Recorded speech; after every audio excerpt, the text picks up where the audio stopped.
Paper 6. The Eternal Son. The Eternal Son is the perfect and final expression of the first, personal, and absolute concept of the Universal Father. Accordingly, whenever and however the Father personally and absolutely expresses himself, he does so through his Eternal Son, who ever has been, now is, and ever will be, the living and divine Word.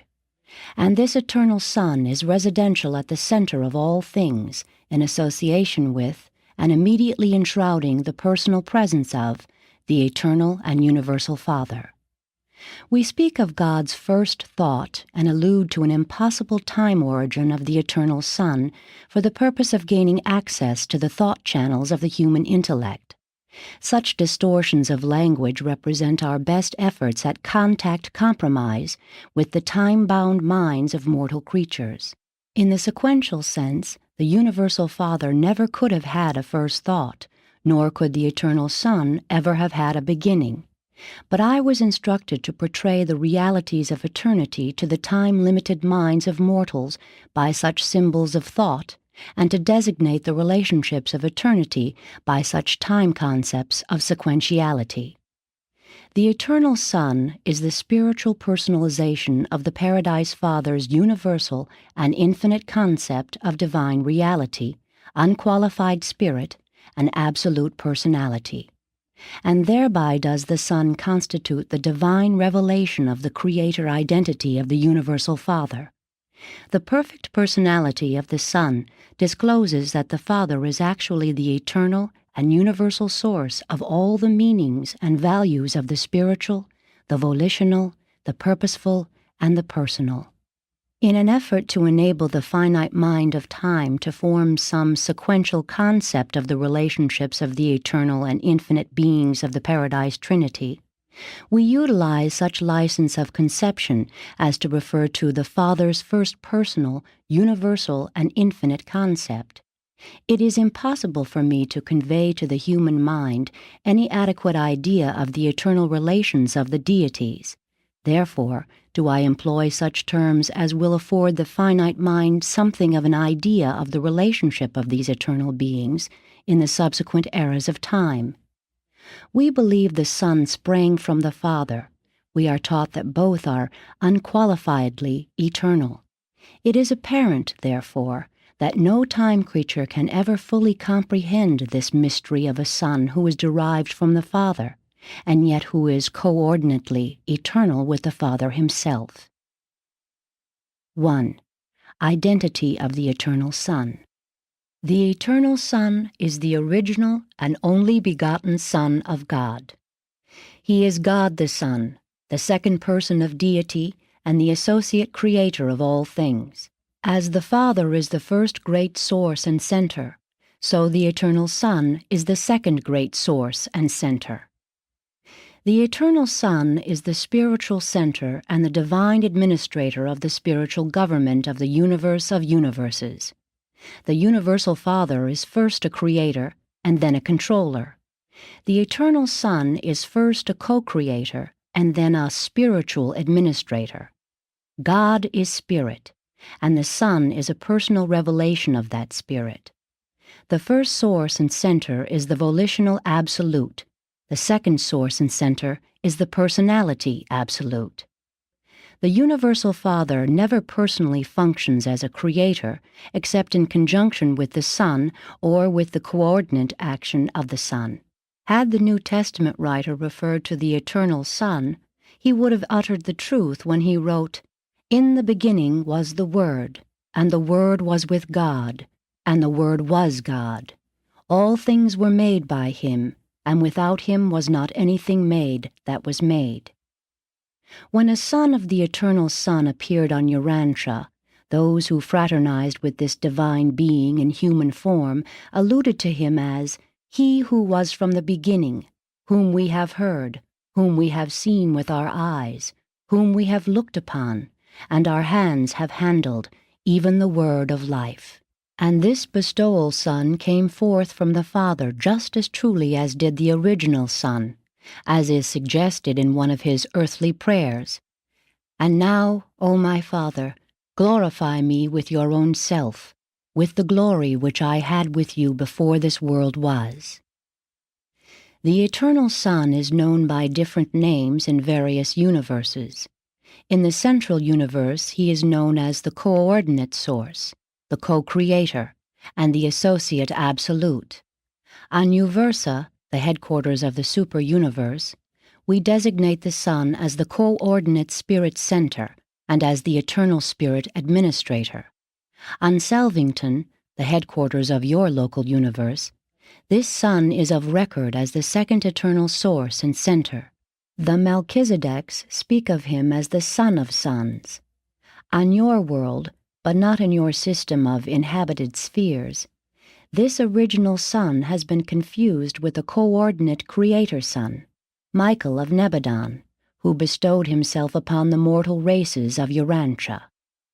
Although any of the Paradise Sons may fittingly be called Sons of God, we are in the habit of reserving the designation the Eternal Son for this original Son, the second source and center, co-creator with the universal Father of the central universe of power and perfection, and co-creator of all other divine sons who spring from the infinite deities.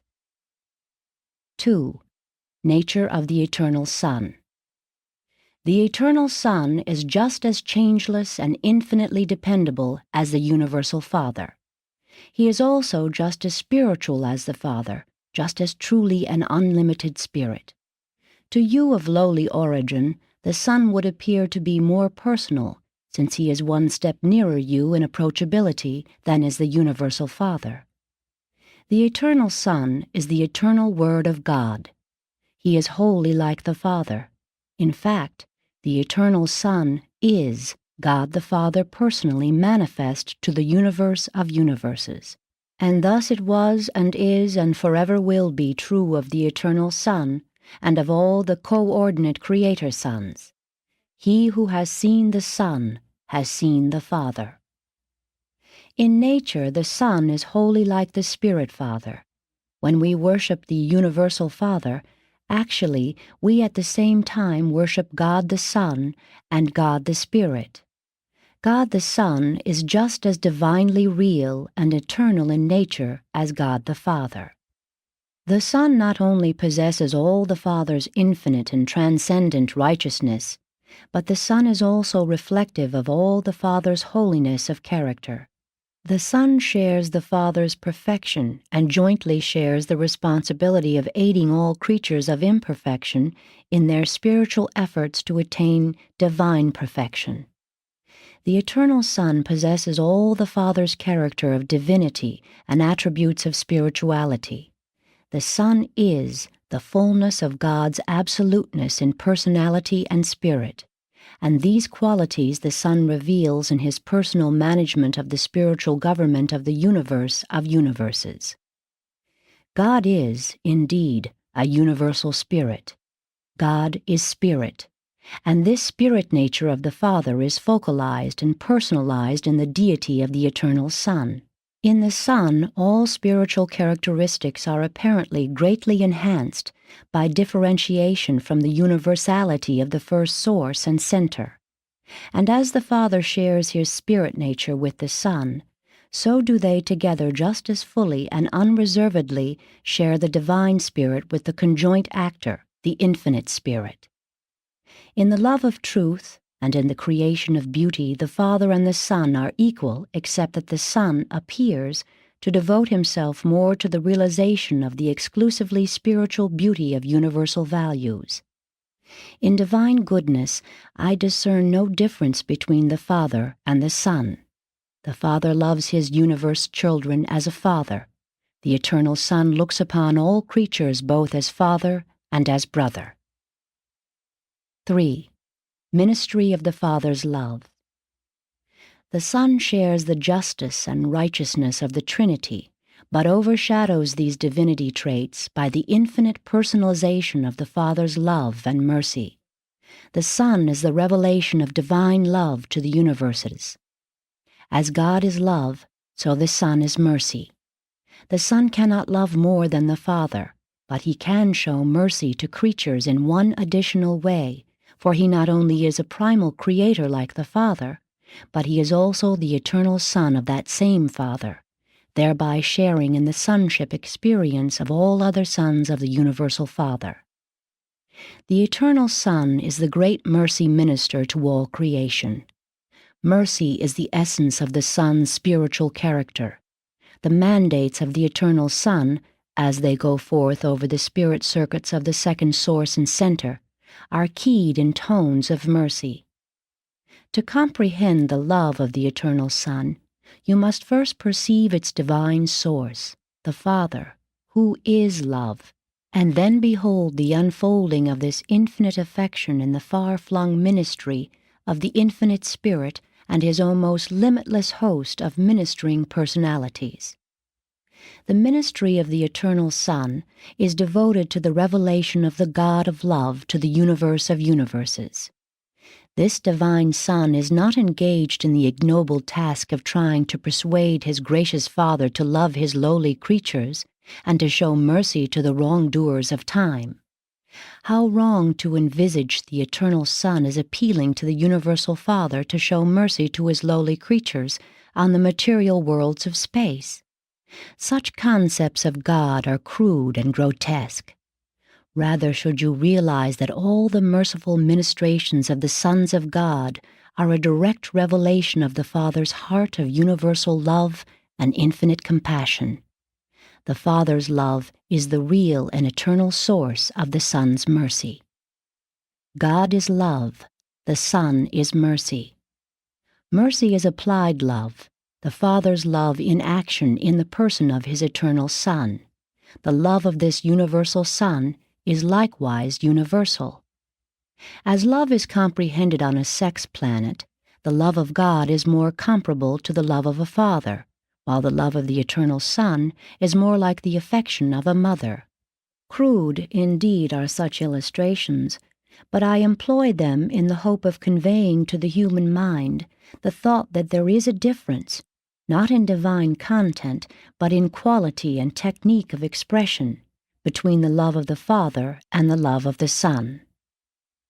4. Attributes of the Eternal Son. The Eternal Son motivates the spirit level of cosmic reality. The spiritual power of the Son is absolute in relation to all universe actualities. He exercises perfect control over the interassociation of all undifferentiated spirit energy and over all actualized spirit reality through his absolute grasp of spirit gravity. All pure, unfragmented spirit and all spiritual beings and values are responsive to the infinite drawing power of the primal Son of Paradise. And if the eternal future should witness the appearance of an unlimited universe, the spirit gravity and the spirit power of the original Son will be found wholly adequate for the spiritual control and effective administration of such a boundless creation. The Son is omnipotent only in the spiritual realm. In the eternal economy of universe administration, wasteful and needless repetition of function is never encountered. The deities are not given to useless duplication of universe ministry. The omnipresence of the original Son constitutes the spiritual unity of the universe of universes. The spiritual cohesion of all creation rests upon the everywhere active presence of the divine Spirit of the Eternal Son. When we conceive of the Father's spiritual presence, we find it difficult to differentiate it in our thinking from the spiritual presence of the Eternal Son. The Spirit of the Father is eternally resident in the Spirit of the Son. The Father must be spiritually omnipresent, but such omnipresence appears to be inseparable from the everywhere spirit activities of the Eternal Son. We do, however, believe that in all situations of Father-Son presence of a dual spiritual nature, the Spirit of the Son is coordinate with the Spirit of the Father. In his contact with personality, the Father acts in the personality circuit. In his personal and detectable contact with spiritual creation, he appears in the fragments of the totality of his deity, and these father fragments have a solitary, unique, and exclusive function wherever and whenever they appear in the universes. In all such situations, the spirit of the Son is coordinate with the spiritual function of the fragmented presence of the Universal Father. Spiritually, the Eternal Son is omnipresent. The Spirit of the Eternal Son is most certainly with you and around you, but not within you and a part of you like the mystery monitor. The indwelling Father fragment adjusts the human mind to progressively divine attitudes, whereupon such an ascending mind becomes increasingly responsive to the spiritual drawing power of the all-powerful spirit gravity circuit of the second source and center. The original Son is universally and spiritually self-conscious. In wisdom, the Son is the full equal of the Father. In the realms of knowledge, omniscience, we cannot distinguish between the first and second sources. Like the Father, the Son knows all. He is never surprised by any universe event. He comprehends the end from the beginning. The Father and the Son really know the number and whereabouts of all the spirits and spiritualized beings in the universe of universes.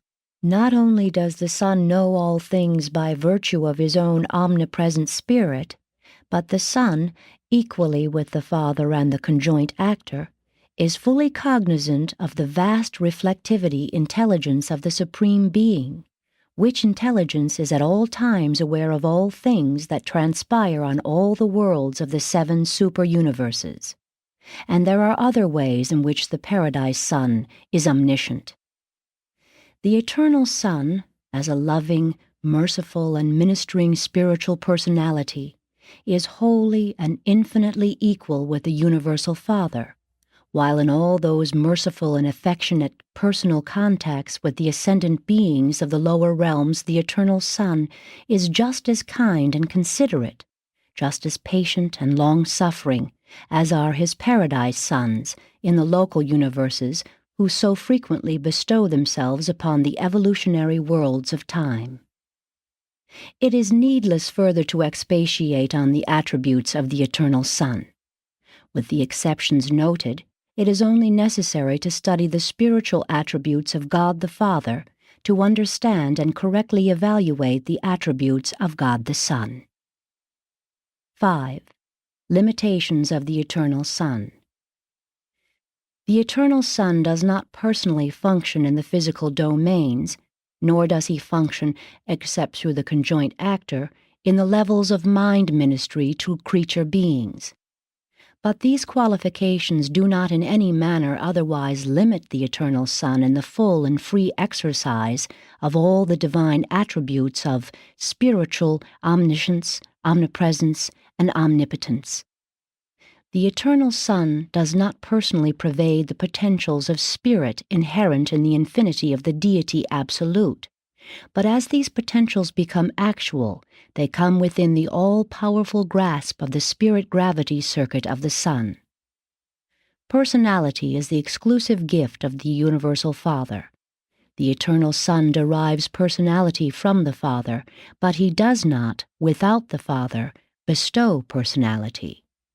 The Son gives origin to a vast spirit host, but such derivations are not personalities.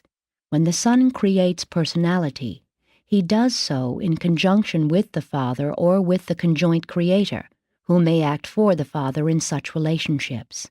The Eternal Son is thus a co-creator of personalities, but he bestows personality upon no being, and of himself alone never creates personal beings.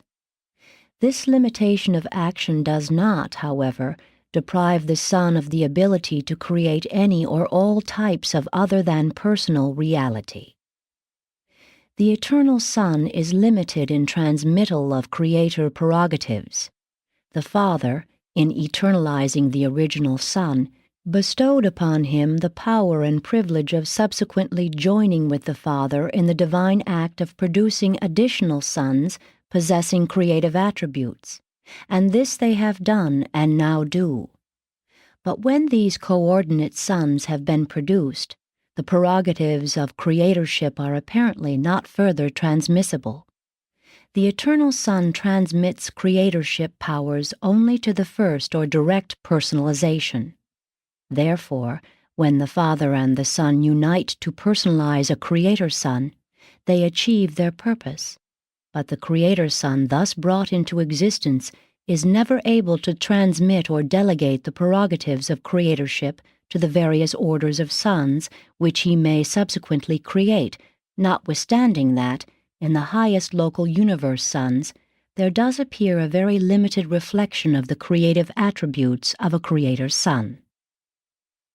The Eternal Son, as an infinite and exclusively personal being, cannot fragmentize his nature, cannot distribute and bestow individualized portions of his selfhood upon other entities or persons, as do the Universal Father and the Infinite Spirit.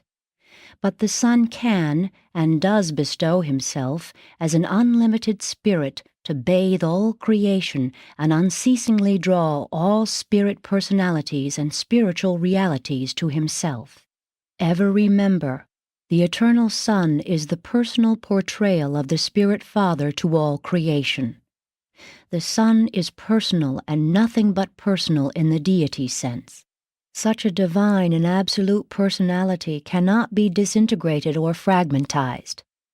God the Father and God the Spirit are truly personal, but they are also everything else in addition to being such deity personalities.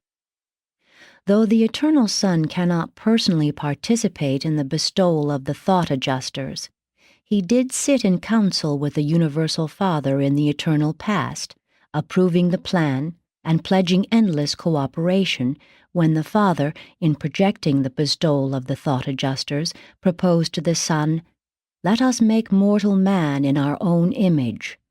And as the spirit fragment of the Father dwells within you, so does the spirit presence of the Son envelop you, while these two forever work as one for your spiritual advancement.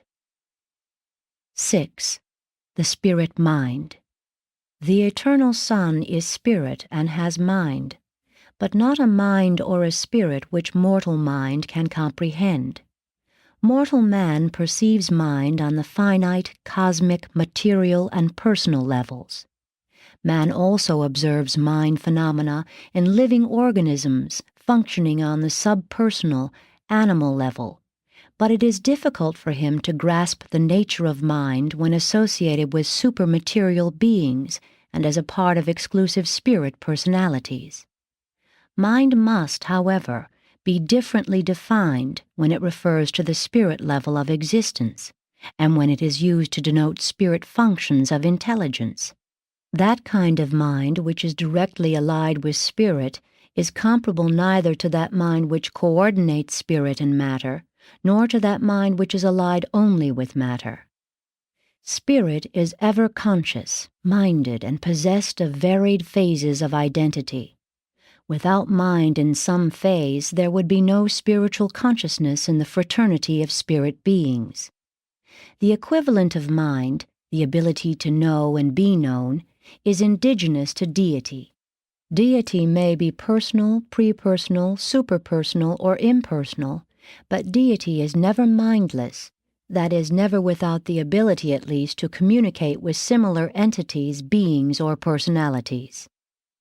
The mind of the Eternal Son is like that of the Father, but unlike any other mind in the universe, and with the mind of the Father it is ancestor to the diverse and far-flung minds of the conjoint Creator.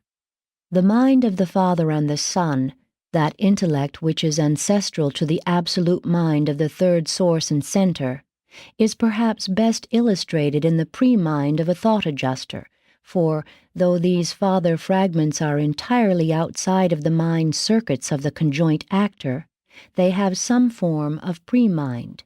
They know as they are known. They enjoy the equivalent of human thinking.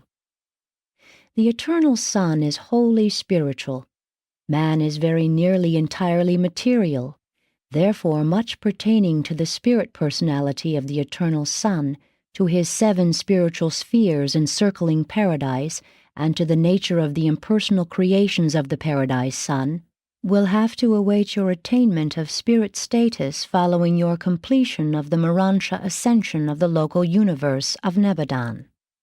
And then, as you pass through the superuniverse and on to Havona, many of these spirit-concealed mysteries will clarify as you begin to be endowed with the mind of the Spirit, spiritual insight. 7. Personality of the Eternal Son. The Eternal Son is that infinite personality from whose unqualified personality fetters the Universal Father escaped by the technique of trinitization, and by virtue of which he has ever since continued to bestow himself in endless profusion upon his ever-expanding universe of creators and creatures. The Son is absolute personality. God is Father personality, the source of personality, the bestower of personality, the cause of personality. Every personal being derives personality from the Universal Father, just as the original Son eternally derives his personality from the Paradise Father. The personality of the Paradise Son is absolute and purely spiritual, and this absolute personality is also the divine and eternal pattern, first of the Father's bestowal of personality upon the conjoint actor, and subsequently of his bestowal of personality upon the myriads of his creatures throughout a far-flung universe. The Eternal Son is truly a merciful minister, a divine spirit, a spiritual power, and a real personality. The Son is the spiritual and personal nature of God made manifest to the universes, the sum and substance of the first source and center, divested of all that which is non-personal, extra-divine, non-spiritual, and pure potential. But it is impossible to convey to the human mind a word picture of the beauty and grandeur of the supernal personality of the Eternal Son. Everything that tends to obscure the Universal Father operates with almost equal influence to prevent the conceptual recognition of the Eternal Son. You must await your attainment of paradise, and then you will understand why I was unable to portray the character of this absolute personality to the understanding of the finite mind. 8. Realization of the Eternal Son. Concerning identity, nature, and other attributes of personality, the Eternal Son is the full equal, the perfect complement, and the eternal counterpart of the Universal Father. In the same sense that God is the Universal Father, the Son is the Universal Mother, and all of us, high and low, constitute their universal family. To appreciate the character of the Son, you should study the revelation of the divine character of the Father. They are forever and inseparably one. As divine personalities, they are virtually indistinguishable by the lower orders of intelligence. They are not so difficult of separate recognition by those whose origin is in the creative acts of the deities themselves. Beings of nativity in the central universe and on paradise discern the Father and the Son not only as one personal unity of universal control, but also as two separate personalities functioning in definite domains of universe administration. As persons, you may conceive of the Universal Father and the Eternal Son as separate individuals, for they indeed are. But in the administration of the universes, they are so intertwined and interrelated that it is not always possible to distinguish between them. When, in the affairs of the universes, the Father and the Son are encountered in confusing interassociations, it is not always profitable to attempt to segregate their operations. Merely recall that God is the initiating thought and the Son is the expressionful word. In each local universe, this inseparability is personalized in the divinity of the Creator Son, who stands for both Father and Son to the creatures of 10 million inhabited worlds. The Eternal Son is infinite, but he is approachable through the persons of his paradise sons and through the patient ministry of the Infinite Spirit. Without the bestowal service of the Paradise Sons and the loving ministry of the creatures of the Infinite Spirit, beings of material origin could hardly hope to attain the Eternal Sun. And it is equally true, with the help and guidance of the celestial agencies, the God-conscious mortal will certainly attain paradise and sometime stand in the personal presence of this majestic Son of Suns. Even though the Eternal Sun is the pattern of mortal personality attainment, you find it easier to grasp the reality of both the Father and the Spirit because the Father is the actual bestower of your human personality, and the Infinite Spirit is the absolute source of your mortal mind. But as you ascend in the paradise path of spiritual progression, the personality of the Eternal Son will become increasingly real to you, and the reality of his infinitely spiritual mind will become more discernible to your progressively spiritualizing mind. Never can the concept of the Eternal Sun shine brightly in your material or subsequent morontial mind. Not until you spiritize and commence your spirit ascension will the comprehension of the personality of the Eternal Sun begin to equal the vividness of your concept of the personality of the Creator Son of Paradise origin who, in person and as a person, one time incarnated and lived on Urantia as a man among men. Throughout your local universe experience, the Creator's Son, whose personality is comprehensible by man, must compensate for your inability to grasp the full significance of the more exclusively spiritual, but nonetheless personal, Eternal Son of Paradise. As you progress through Arvantan and Havona, as you leave behind you the vivid picture and deep memories of the Creator Son of your local universe, the passing of this material and Morontia experience will be compensated by ever-enlarging concepts and intensifying comprehension of the Eternal Son of Paradise, whose reality and nearness will ever augment as you progress paradiseward. The Eternal Son is a grand and glorious personality. Although it is beyond the powers of the mortal and material mind to grasp the actuality of the personality of such an infinite being, doubt not, he is a person. I know whereof I speak. Times almost without number I have stood in the divine presence of this Eternal Son, and then journeyed forth in the universe to execute his gracious bidding. Indicted by a divine counselor assigned to formulate this statement depicting the Eternal Son of Paradise.